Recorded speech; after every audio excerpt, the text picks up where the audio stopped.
जय हिंद स्टूडेंट्स, स्वागत है आपका लर्निंग फोरम के ऑफिशियल यूट्यूब चैनल पे। आज हम लोग पढ़ने वाले हैं एक टॉपिक रेजिस्टेंस। बेसिकली ये जो टॉपिक है ये 10th के लिए है, 12th में भी आता है, लेकिन अभी आज जो हम लोग रेजिस्टेंस पढ़ने वाले हैं ये 10th के लिए ज़्यादा हेल्पफुल होगा। ठीक, बेसिक डेफिनेशन ये 12th में भी यही सेम काम करेगी, बट 10th के लिए आज टारगेट करके ये वीडियो बनाया जा रहा है। सबसे पहला बात करते हैं, what is resistance. Resistance, obstacle offered to the flow of current or flow of charges is known as resistance. Obstacle offered to the flow of charges. Charges flow करते हैं, उनके लिए जो ऑब्स्टेकल आता है उसको बोलते हैं रेजिस्टेंस। अब हम लोग देखेंगे क्या हमारे पास कोई ऐसा मटेरियल है जिसका रेजिस्टेंस जीरो है। आंसर इज नो, ऐसा कोई मटेरियल ही नहीं है जो रेजिस्टेंस जीरो ऑफर करता हो। बोले उसका रेजिस्टेंस जीरो क्यों नहीं होता है, ऐसा रेजिस्टेंस ऑफर कैसे होता है। ठीक, वो कैसे रोकता है rate of flow of charges को।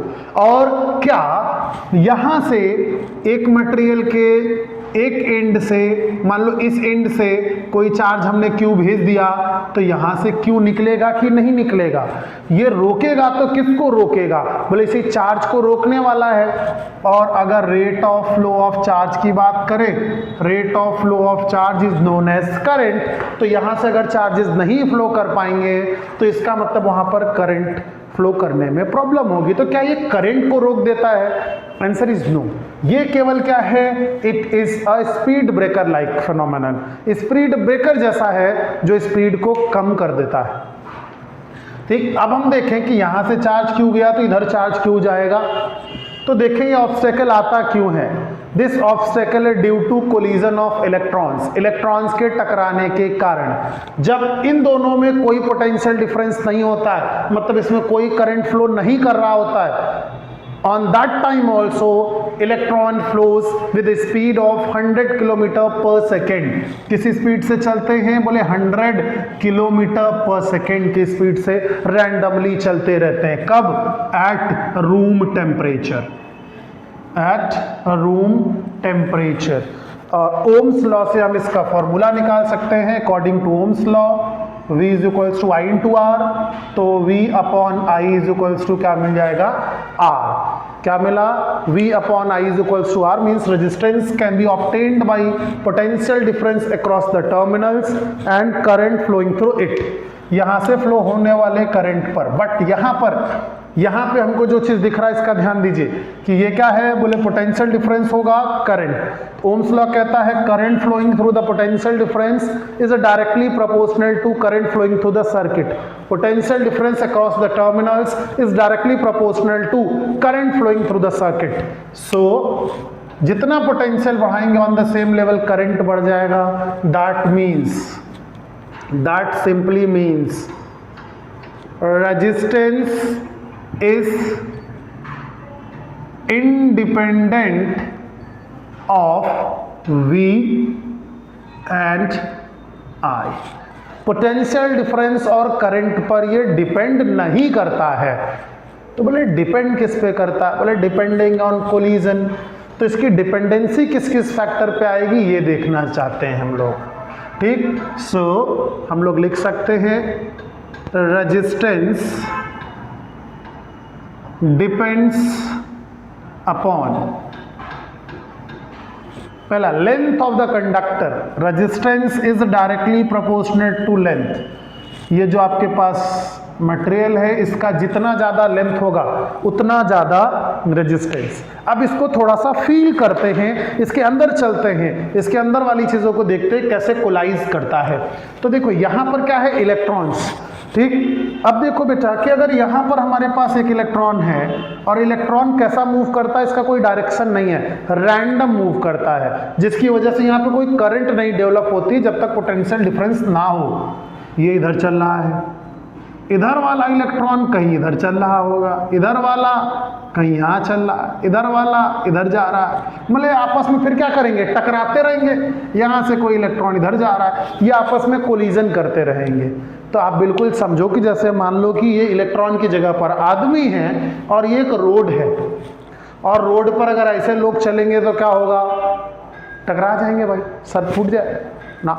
तो ऐसा ना हो, इस चीज से बचने के लिए हम क्या चाहेंगे कि सब एक लाइन में फ्लो करें, जो इलेक्ट्रॉन्स के लिए संभव नहीं है, ठीक, क्योंकि वो हाईली एनर्जाइज और बहुत कम मास वाले होते हैं, इस वजह से ये एक दूसरे से आपस में टकराते रहते हैं। तो आपस में टकराएंगे मतलब वो रेजिस्टेंस पाएंगे।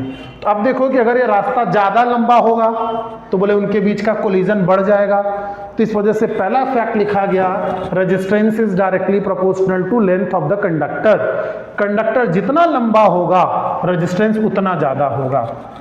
दूसरा, second, resistance is inversely proportional to area of the conductor. Means ये जो हमारे पास एरिया है, ठीक, ये एरिया बड़ा हो मतलब रोड चौड़ी हो, लोग उतने ही हो तो ज़्यादा बड़ा रोड होगा, रोड की विड्थ ज़्यादा होगी तो कोलिजन घट जाएगा। तो ये क्या कह रहा है, ठीक। Third, it depends upon material. R is proportionate to, इन दोनों को मिला करके लिख सकते हैं, प्रोपोर्शनलिटी कांस्टेंट ले आते हैं रो एल बाई ए, ठीक। This L is length of conductor, A is area of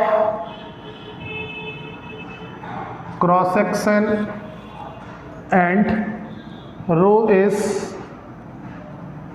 resistivity of material. Rho is resistivity of material, ठीक। R is length of conductor, A is area of cross section and rho is resistivity of material। मतलब इसकी dependency किस पे है, material पे।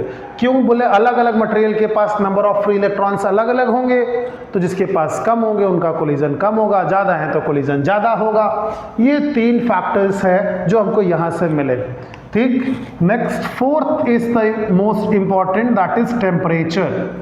Is it depends upon temperature. तो आप यहाँ से देखो भाई, हम लोगों ने क्या लिखा, रूम टेम्परेचर।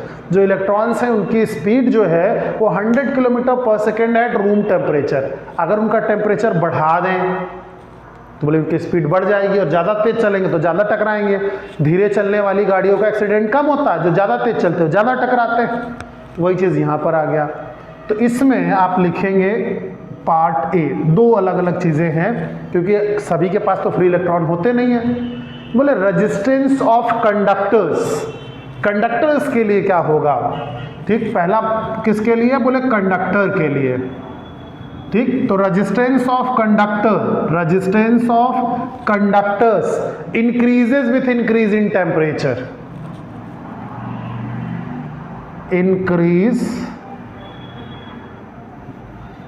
कंडक्टर के लिए लिख सकते हैं रेजिस्टेंस इंक्रीजेस विथ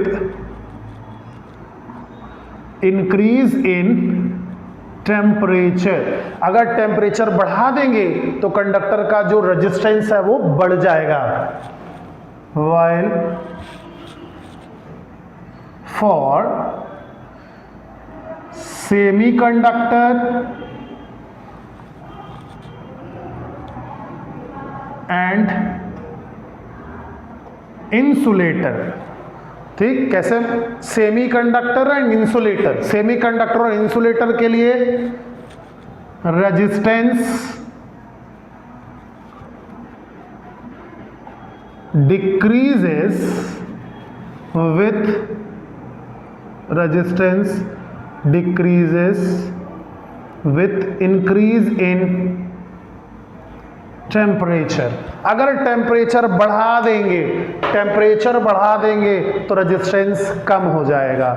मींस यहां पर आपके पास जो मेन फॉर्मूला मिल गया, that is R is equals to rho L by A at constant temperature. अगर टेम्परेचर में वेरिएशन लाएंगे, टेम्परेचर बढ़ाएंगे या टेम्परेचर घटाएंगे तो यहां पर इसमें चेंज आएगा। आई होप थ्योरेटिकली ये टॉपिक क्लियर रहेगा। Stay tuned. अगर इसके न्यूमेरिकल्स आप करना चाहते हैं तो कमेंट बॉक्स में बताएं, तो लर्निंग फोरम आपके लिए लेके आएगा ढेर सारा क्वेश्चंस डीपीपी जो हम लोग सॉल्व करेंगे यूट्यूब पे आपके साथ। अगर आपको चाहिए इसके ढेर सारे क्वेश्चंस कमेंट बॉक्स में बताएं। ये टॉपिक कैसा लगा आपको, That's all for this topic. Thank you. Jai Hind.